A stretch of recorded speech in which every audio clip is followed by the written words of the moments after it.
On aime bien comparer le corps humain à une machine hyper complexe, super sophistiquée, Oui, c'est une image très fréquente. mais et si cette comparaison, si elle nous avait un peu égarés? Si c'était l'inverse en fait? Si c'était la machine qu'on ne pouvait comprendre qu'en regardant le vivant? C'est un peu le chemin un peu déroutant que nous propose Georges Canguilhem. Bienvenue à cette exploration. Aujourd'hui, on plonge dans un texte assez fondamental, Machine et organisme de Canguilhem. Oui, une analyse philosophique, historique, assez dense quand même. Tout à fait. Et ça vient bousculer pas mal d'idées reçues sur ce lien entre le mécanique et le biologique. Notre but, déjà, comprendre pourquoi on a pensé si longtemps l'organisme comme une machine, et puis surtout découvrir comment Canguilhem, lui, y retourne complètement la situation. Il y a quelques pépites de pensée à saisir, je crois. Absolument. Alors, pour commencer, comment ça se fait que cette idée, comparer le vivant à une machine, elle ait pris autant de place? C'est vrai que si on regarde l'histoire, ça a presque toujours été dans ce sens-là. On prend la machine et on essaye d'expliquer l'organisme avec. Oui, L'inverse, penser la machine depuis l'organisme, c'est beaucoup, beaucoup plus rare. Canguilhem le note d'ailleurs, hein. L'étude des outils eux-mêmes, ce qu'il nomme l'organologie, elle est restée assez peu explorée par les philosophes et les scientifiques. un peu comme si la machine, c'était juste une évidence, genre une application de la science, et puis voilà. Exactement. C'est un peu ça. Beaucoup de penseurs mécanistes y voyaient la machine comme un théorème qui devient concret, quoi. L'application d'une science qui existe déjà. Hmm. Et ils laissaient un peu de côté l'acte même de construire l'ingéniosité technique en elle-même. Pour eux, la science d'abord, l'application après. Canguilhem, lui, il va vraiment questionner ça. Alors, quand on dit machine ici, on parle de quoi exactement? D'une construction humaine, artificielle, des pièces solides, mobiles, assemblées. Oui, Son fonctionnement repose sur des mouvements qu'on peut calculer, quantifier, penser à un engrenage, une vis, et puis, point crucial, elle a besoin d'une source d'énergie extérieure. Ah oui, Elle ne démarre pas toute seule, quoi. et c'est là que ça commence à être compliqué de comparer avec le vivant, non? Ces assemblages de pièces, cette dépendance à l'énergie. Précisément. On ne trouve pas vraiment d'équivalent direct dans la nature, à part peut-être les articulations, ce genre de choses. D'accord. Et surtout, pour que la comparaison marche vraiment, pour qu'elle séduise les esprits, il a fallu attendre des machines qui donnaient l'impression d'être autonomes. Comme quoi, par exemple? Les horloges complexes, les automates qu'on voyait dans les jardins, les moulins à eau ou à vent. Ces trucs donnaient l'illusion d'un mouvement propre qui venait d'eux-mêmes. Alors qu'en fait, En fait, ça masquait l'énergie humaine ou naturelle, un ressort qu'on remonte, l'eau qui coule, qui était derrière.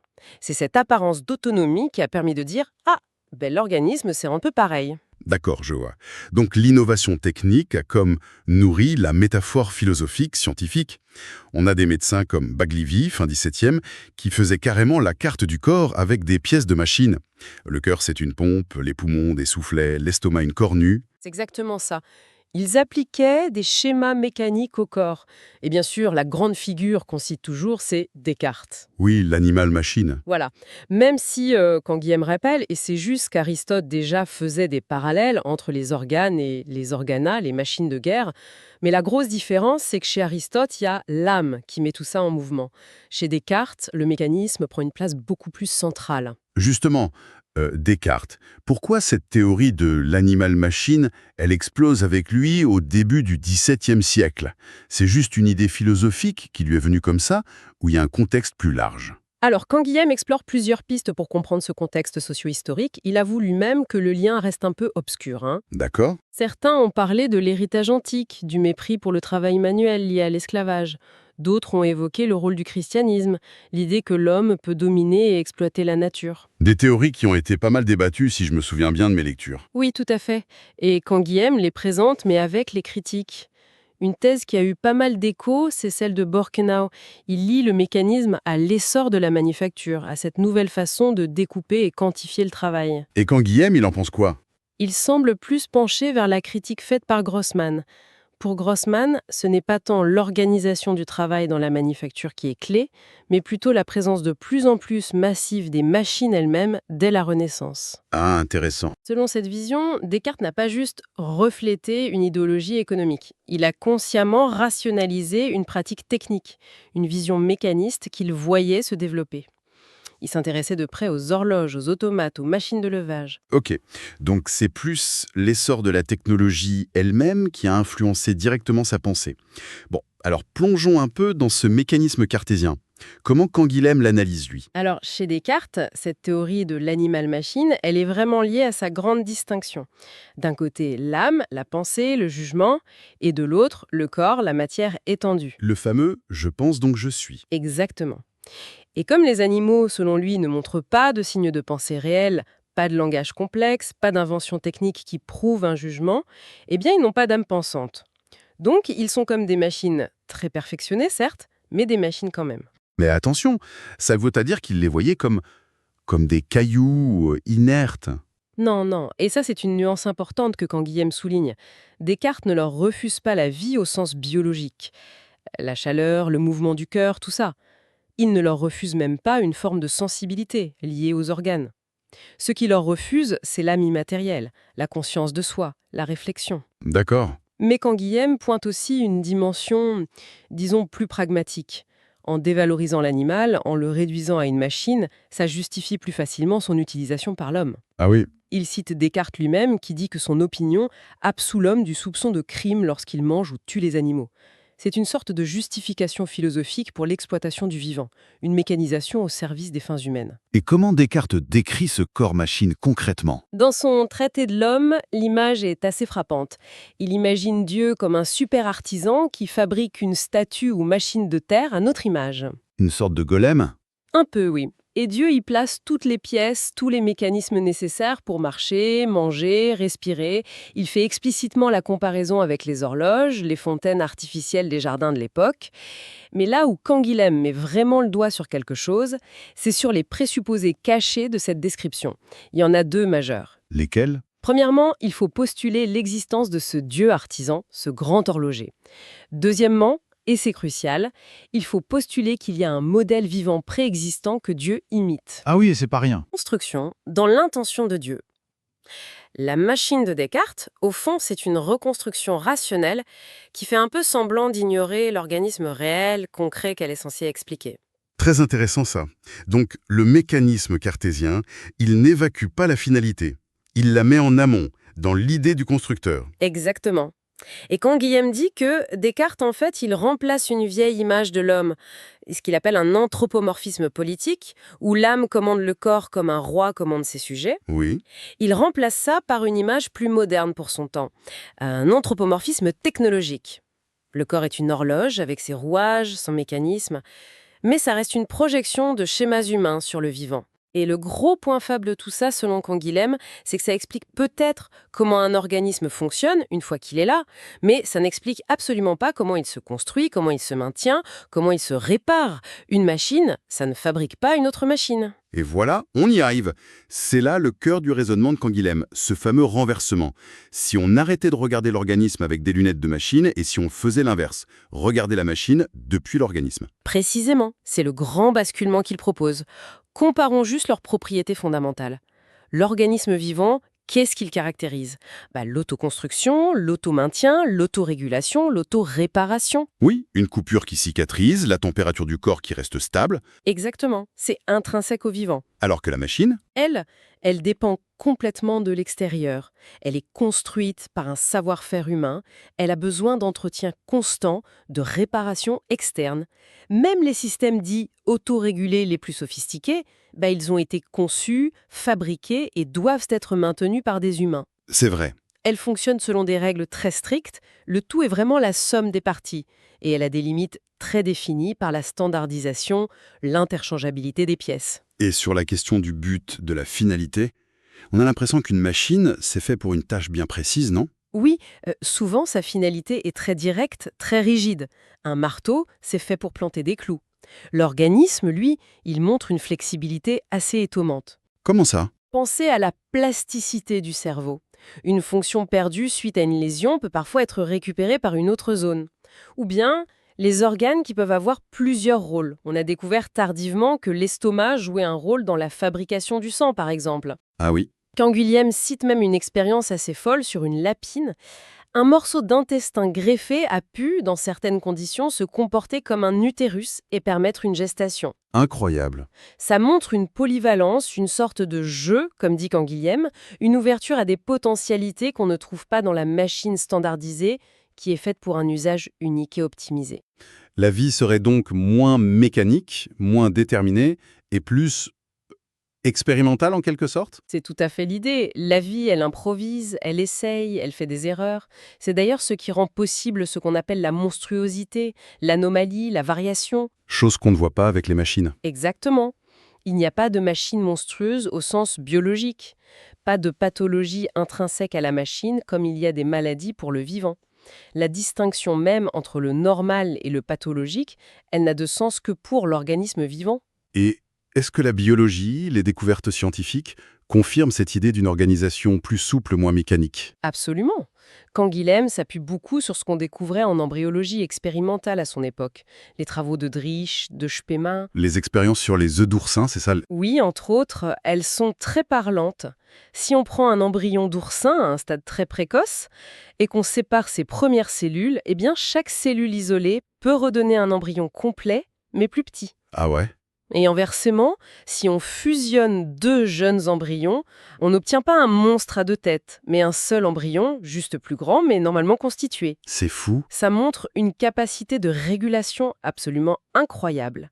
Ça va à l'encontre de l'idée d'un plan rigide, d'un mécanisme déjà tout dessiné où chaque pièce a sa place prédéfinie. Le même résultat final est obtenu malgré des variations quantitatives au départ. D'accord. Donc l'organisation vivante, ce n'est pas un mécanisme fixe, mais plutôt un processus dynamique capable de s'ajuster, de réguler. La machine et qui lui donne un sens. Pour vraiment comprendre ce qu'est une machine, il faut la replacer dans l'histoire humaine, et cette histoire humaine, elle s'inscrit elle-même dans la grande histoire de la vie. Ce renversement est puissant quand même. Ça change complètement la perspective. Alors comment Canguilhem développe cette idée que c'est le vivant qui peut éclairer la machine? Il revient sur cette fameuse comparaison de Descartes. La montre produit l'heure naturellement, comme un arbre produit des fruits. Oui. Canguilhem dit « Ok, d'accord, mais les rouages de la montre, ils viennent d'où ? Ils viennent de l'imagination humaine, d'une activité technique, et cette activité technique, pour Canguilhem, elle est une expression de la vie, elle est aussi organiquement authentique qu'une fleur qui s'ouvre. Hmm.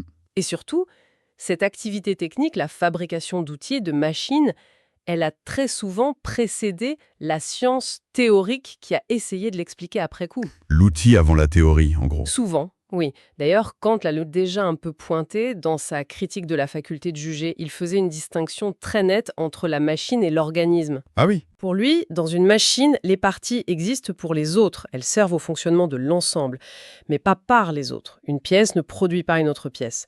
La machine ne se répare pas, ne se remplace pas elle-même de l'intérieur. L'organisme, lui, possède une force formatrice interne, autogénératrice. Intéressant. Et Kant distinguait aussi l'art, au sens de l'habilité technique, du savoir scientifique. Il disait que la technique, ce n'est pas juste savoir ce qu'il faut faire, c'est aussi pouvoir le faire. Il y a une dimension pratique, une habileté, qui ne se réduit pas à la théorie. Et cette idée de la technique comme un prolongement du vivant, comme une expression de la vie, est-ce que d'autres penseurs l'ont explorée? Oui, notamment dans le champ de l'anthropologie, surtout en France. Il y a eu Alfred Espinasse qui s'est inspiré d'un penseur allemand, Ernst Kapp. Kapp avait cette théorie du prolongement organique. C'est-à-dire? L'idée que les premiers outils, le silex taillé, la massue, le levier, sont comme des extensions de nos propres organes, la main, les dents, le bras.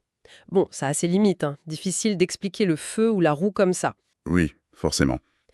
Mais plus tard, André Leroi-Gourhan, dans ses travaux sur les techniques, a bien montré comment l'invention technique suit souvent sa propre logique interne. C'est une sorte de filiation des objets, des gestes, qui n'est pas une simple application de principes scientifiques abstraits. Un exemple? Pensez à l'histoire de la machine à vapeur, de la locomotive. Elle ne découle pas directement de la thermodynamique, qui est venue après. Elle vient d'une longue lignée technique liée au problème très concret du pompage de l'eau dans les mines. La pompe à feu, le cylindre-piston. C'est une histoire technique avant d'être une histoire scientifique. Il y a une part d'inventivité presque spontanée, Canguilhem dirait irrationnelle dans l'histoire des techniques. Donc, la technique aurait ses propres racines, sa propre dynamique, ancrée dans l'histoire de la vie elle-même? C'est fascinant comme idée. Et est-ce que cette perspective, elle trouve des échos plus près de nous, dans le monde industriel moderne, par exemple? Oui, Canguilhem mentionne les travaux de George Friedman sur le machinisme industriel, qui étaient très importants à son époque. Friedman a étudié l'impact des machines sur le travail humain. Au début, qu'est-ce qu'on a essayé de faire? D'imposer le modèle de la machine à l'ouvrier? C'est le taylorisme, ça, hein? La décomposition des gestes. Exactement. On essaye de mécaniser le corps humain, de le faire fonctionner comme une machine, avec des gestes optimisés, chronométrés. Et ça marchait? Pas vraiment. Ou plutôt, ça a montré ses limites très vite. On s'est rendu compte que des mouvements qui semblaient superflus ou inutiles d'un point de vue purement mécanique étaient en fait biologiquement nécessaires. Ah bon? Pourquoi? Friedman décrit une sorte de renversement, là aussi, on a dû commencer à adapter la machine à l'homme, et non plus seulement l'inverse. Ah oui, c'est logique, hein? On a redécouvert l'importance de respecter les gestes spontanés, les rythmes biologiques pour qu'un outil ou une machine soit réellement efficace et utilisable sur la durée. C'est une confirmation assez pratique de l'idée de Canguilhem. Le biologique, l'organique, finit par primer sur le mécanique pur quand on les confronte. On revient donc toujours à cette idée que le mécanique doit s'inscrire dans l'organique, qu'il en dépend. Tout à fait. La synthèse finale de Canguilhem, elle est là. Si on considère la technique non pas comme une rupture, mais comme un phénomène biologique universel, une expression de la vie, Oui. alors on est amené à reconnaître l'autonomie créatrice des techniques par rapport à la science pure, et surtout on est amené à inscrire le mécanique dans l'organique, comme une modalité particulière du vivant. Et du coup, la question change complètement. Exactement. Le problème n'est plus jusqu'où l'organisme est-il une machine, mais plutôt comment et pourquoi diable a-t-on pu penser l'inverse pendant si longtemps? Et la réponse de Canguilhem, c'est que cette vision mécaniste, c'était juste une autre forme d'anthropomorphisme, une projection sur le vivant des modèles technologiques dominants d'une époque. Voilà un sacré programme, un sacré changement de regard. Pour résumer, si j'essaye, Canguilhem nous dit « Arrêtez de plaquer le modèle de la machine sur le corps, même si c'est une machine très complexe. Regardez plutôt comment l'organisation vivante, avec sa souplesse, sa capacité à s'auto-créer, son histoire faite d'inventions, de tâtonnements, parfois d'irrationalité, est en fait ce qui rend possible et donne un sens à nos machines et à toute notre technologie. C'est exactement ça. La technique, ce ne serait pas une rupture radicale permise par la science, mais plutôt une sorte de continuation de l'aventure de la vie, mais par d'autres moyens. Tout à fait. Et ça ouvre une question assez vertigineuse pour nous aujourd'hui, non? C'est-à-dire, Si on prend vraiment au sérieux cette idée que la technique prolonge la vie, qu'elle est ancrée dans l'organique, avec sa part d'imprévu, voire d'irrationnel, comment est-ce qu'on devrait aborder les technologies émergentes? Je pense à l'intelligence artificielle, aux biotechnologies, aux manipulations du vivant. oui, Est-ce qu'on doit seulement chercher à les métalliser, à les rationaliser complètement, à les enfermer dans des modèles prédictifs rigides? Ou est-ce qu'il ne faudrait pas aussi essayer de comprendre leur potentiel organique en quelque sorte, leur capacité à évoluer, à interagir avec nous, avec nos sociétés de manière complexe, fluide, peut-être même imprévisible? Hmm. Est-ce qu'on ne devrait pas être plus à l'écoute de cette dimension vivante ou quasi-vivante de la technique elle-même? Ça laisse matière à réfléchir, je trouve.